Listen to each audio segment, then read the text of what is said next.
আজকে আমরা টমের জন্মদিনে আসছি। আমাদের টম আমার ছোট বোনের হাজবেন্ড, আমরা আসছি সবাই ফ্রেন্ডরা টমের জন্মদিন শেষ করার জন্য টাউন প্লাজায়। আমাদের যদি একটা বোর্ড মিটিং ছিল, আজকে বোর্ড মিটিংকে এত সাকসেসফুল হয়েছে বলার মতো না। আমাদের এই বন্ধু আজকে হয়েছে সিনিয়র ভাইস প্রেসিডেন্ট, সবাই হাততালি দেওয়া। রুনু হচ্ছে ভাইস প্রেসিডেন্ট হয়েছে।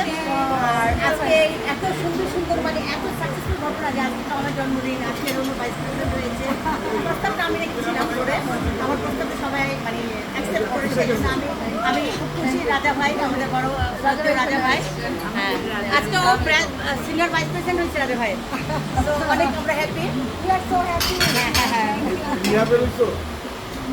সিআইএসএ এটা সেলিব্রেট করা হবে ইনশাআল্লাহ ঈদের পর। Happy birthday to you, happy birthday to you.